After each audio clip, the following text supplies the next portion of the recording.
she obviously has to keep on producing more and more things in order to get attention, because if she just released more jam, I guess we wouldn't bother to talk about it.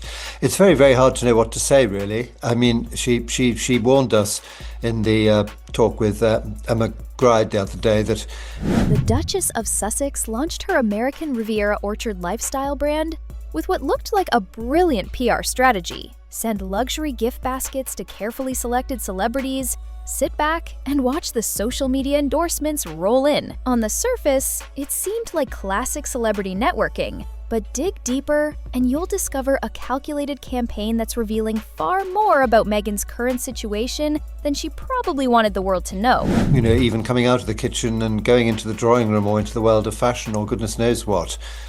So I guess this is just the latest thing. If you like rosé wine, you probably find that you've got a particular one that you like, and I'm probably going to be more expensive because it has a sort of brand on it. So I really, again, find it quite difficult to know what to say. But I guess that she will keep doing more and more things like this. I mean, this is the world into which she's gone. And these weren't spontaneous gifts between friends. Every basket was strategically placed, every recipient carefully chosen for maximum social media impact. The selection process reportedly involved analyzing follower counts, engagement rates, and the likelihood of recipients posting about their gifts. Public relations experts familiar with the campaign revealed that each basket cost hundreds of dollars to assemble and ship, making this one of the most expensive celebrity networking campaigns in recent memory. Industry veterans immediately recognized the strategy for what it was: a desperate attempt to buy influence rather than earn it through genuine relationships or quality products. Did you hear that one the other day? That was quite interesting. No. Every failure is really a win because then you learn by it. Well, she must have been doing an awful lot of winning recently because quite a lot of the things that she's done have not been wildly successful. What made the campaign even more transparent was its timing. The gift baskets arrived just as Meghan was facing increased scrutiny over her business ventures and decreasing celebrity support. The coordination was so obvious that entertainment journalists began tracking which celebrities received baskets and monitoring their social media responses. Judge how well her wine is going to do. The other question is, how is hers going to be different from somebody else's? And you see, if you go out into a competitive market like that, I mean, the reason that you and me are turning what should have been organic endorsements into a public relations spectacle. But here's where the strategy went from questionable to completely tone-deaf. Multiple reports confirm that Meghan has been including cards with her HRH title on gift baskets, despite publicly agreeing not to use royal titles for commercial purposes. She'll get into trouble. That sort of thing has already been happening a few times, as you know, when people have said that she's just sort of stuck her name onto their idea. You know, and of course that can also, to be fair, that can happen accidentally because two people can more or less invent the same thing and The controversy deepened when it was revealed that multiple recipients had received cards with the HRH designation, suggesting this wasn't an isolated incident, but a systematic pattern of title misuse. Palace sources, speaking anonymously, expressed frustration that previous warnings about commercial use of royal titles had apparently been ignored. Going out into the market and you've got to keep pushing ideas forward, and if one of them takes off, so be it. You know, that's good. I'm sure there are quite a lot of companies. I mean, maybe even sort of Coca-Cola had a different one that sort of slipped by the wayside years ago, and that one went forward. You know, you never know. But yeah, I think that does sound sensible. I mean, what's this? The reaction from celebrities tells its own story, and it's not the one Meghan was hoping for. While some recipients, like Khloe Kardashian, did post about their baskets, the responses were notably lukewarm and strategically vague. Khloe's Instagram story featured the basket briefly, with minimal commentary, and no direct endorsement of the products. Her post felt more obligatory than enthusiastic, lacking the genuine excitement you'd expect from someone truly impressed by a gift. Even more telling was who didn't post at all. Several major celebrities who reportedly received baskets stayed completely silent on social media, refusing to give Meghan the endorsement she desperately needed. Sources close to these celebrities revealed that many viewed the gifts as transparent attempts at buying social media coverage rather than genuine gestures of friendship. Chrissy Teigen, known for her active social media presence and willingness to promote products she loves, remained notably quiet about her basket. Tracy Robbins posted a brief acknowledgement, but without the enthusiastic endorsement Meghan was clearly hoping for. Industry insiders noted that these muted responses were particularly damaging because they came from women who are typically generous with their social media praise for products they genuinely enjoy. The silence became even more deafening when compared to how these same celebrities typically respond to gifts from brands they actually support. In Hollywood, when you receive a gift from someone trying to network their way back into relevance, your response sends a message. Posting enthusiastically means you're endorsing both the person and their brand. Staying quiet means you're keeping your distance. And based on the mixed reactions to Meghan's baskets, it's clear that many celebrities are choosing to keep their distance. Social media experts analyzed the response patterns and found that most posts about the baskets received significantly less engagement than these celebrities' typical sponsored content, suggesting even their followers weren't particularly interested in Meghan's products. This low engagement rate makes it unlikely that celebrities will continue promoting American Riviera orchard products in the future. The precious descriptor was particularly cutting because it suggested artificiality and self-importance, deadly characteristics in an industry that values authenticity above almost everything else. When a respected actress like Brooke Shields is willing to publicly criticize your behavior, it signals that industry patience is wearing thin. Shields has worked in Hollywood for decades and is known for her professionalism and discretion. For her to make such a pointed public comment suggests that Meghan's behavior at the panel was particularly grating to industry veterans. The criticism gained traction because it echoed complaints from other industry professionals who had worked with Meghan. Reports surfaced of difficult behavior on set, excessive demands from her representatives, and an attitude that many felt was disproportionate to her actual status in Hollywood. One former colleague, speaking anonymously, described Meghan as someone who acts like she's still royalty when she's really just another actress trying to make it. And in a business where reputation is everything, that kind of criticism can be career damaging.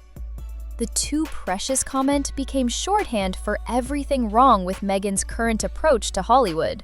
The sense that she's lost touch with the work ethic and humility that success in entertainment requires. Industry publications picked up on Shields' comment, with several articles analyzing what it meant for Meghan's Hollywood prospects. The consensus was damaging. If veteran actresses are willing to publicly criticize your attitude, you've already lost the respect of the people who could help your career. Meanwhile, experts in the food industry weren't impressed with what was actually in those expensive gift baskets. Food critics and jam specialists have been brutal in their assessment of American Riviera Orchard's products, questioning both the quality and the premium pricing. Specialty food expert Sarah Johnson noted that the jam was being sold at luxury prices without the artisanal quality to justify the cost, calling it more marketing than substance. The strawberry jam, priced at $25 for a small jar, was criticized by culinary professionals for its unremarkable flavor profile and standard ingredients. Food Network personality and preserve expert Amanda Chen conducted a blind taste test and ranked Meghan's jam below several supermarket brands that cost a fraction of the price. The wine included in the baskets faced similar criticism, with sommelier Marcus Rodriguez describing it as perfectly adequate, but hardly worth the premium pricing. The business model itself raised eyebrows throughout the food industry. American Riviera Orchard products sold out within 45 minutes of launch, creating what looked like incredible demand, but industry analysts questioned whether this was genuine popularity or manufactured scarcity designed to create buzz. The limited quantity release, only 500 jars of jam were made available, suggested a strategy focused on creating headlines rather than building a sustainable business. When restocking became an issue and Meghan announced she wouldn't be restocking certain items, critics suggested the whole operation was more about generating headlines than building a sustainable business. Food industry consultant Rebecca Martinez noted that successful artisanal food brands focus on consistency and availability, not artificial scarcity. The packaging also came under scrutiny from design experts who noted the disconnect between the premium pricing and relatively simple presentation. Luxury food packaging specialist David Kim observed that the jars looked more like something you'd find at a farmer's market than a premium lifestyle brand, questioning whether the visual presentation justified the high price point. Most damaging were the comparisons to established luxury food brands. When placed alongside products from companies like Williams-Sonoma or Dean & DeLuca, Meghan's offerings appeared amateurish and overpriced. Industry veterans suggested that without the royal connection and celebrity marketing, these products would struggle to find an audience willing to pay premium prices. Here's what the gift basket strategy really revealed. A woman so desperate for Hollywood validation that she's willing to spend enormous amounts on luxury bribes disguised as friendly gestures. Every carefully curated basket, every strategic recipient selection, every calculated social media hope was evidence of someone who fundamentally misunderstands how authentic relationships work in the entertainment industry.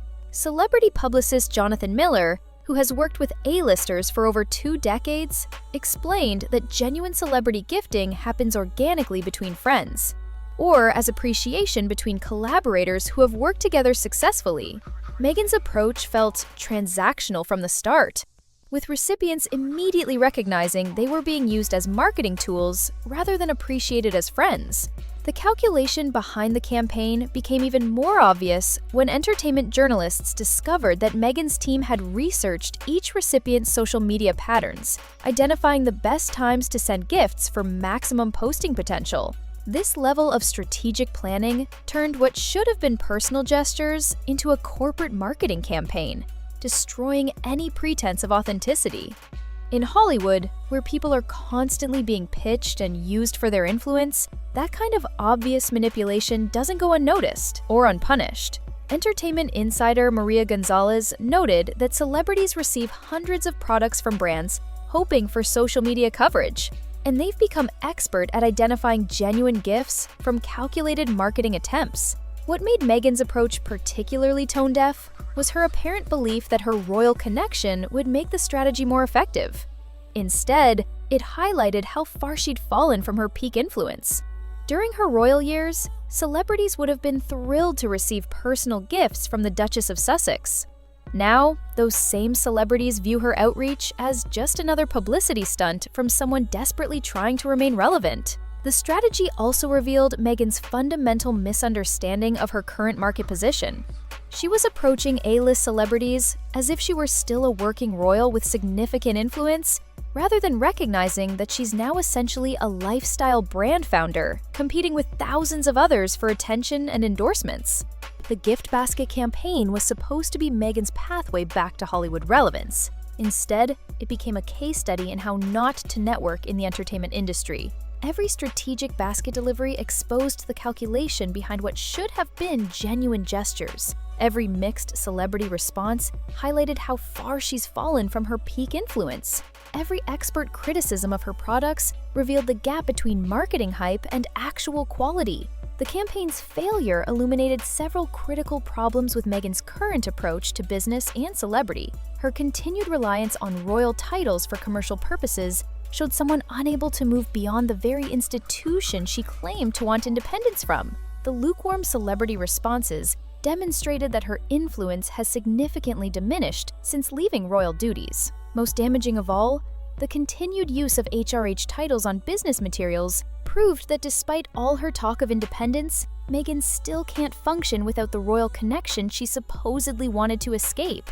She's trapped between two worlds, too royal for Hollywood's taste, but not royal enough to command the respect those titles once guaranteed. The quality issues with her products exposed the gap between premium pricing and actual value, while the financial contradiction of expensive marketing during reported budget constraints suggested poor business judgment. The strategic nature of the gifting campaign revealed someone who fundamentally misunderstands how authentic influence works in the entertainment industry. The gift basket strategy didn't buy Meghan the Hollywood redemption she desperately needed. Instead, it provided a perfect example of how desperation, poor strategy, and tone-deaf execution can turn a potential comeback into another public relations disaster. In trying to prove she still had influence, she ended up proving exactly the opposite. When the dust settles on this latest controversy, Meghan Markle won't be remembered for her generous gifts to fellow celebrities. She'll be remembered as the woman who tried to buy her way back into relevance and discovered that in Hollywood, authenticity can't be purchased at any price, not even with the most expensive jam money can buy. The gift basket gambit exposed everything wrong with her current strategy, leaving her further from Hollywood acceptance than when she started.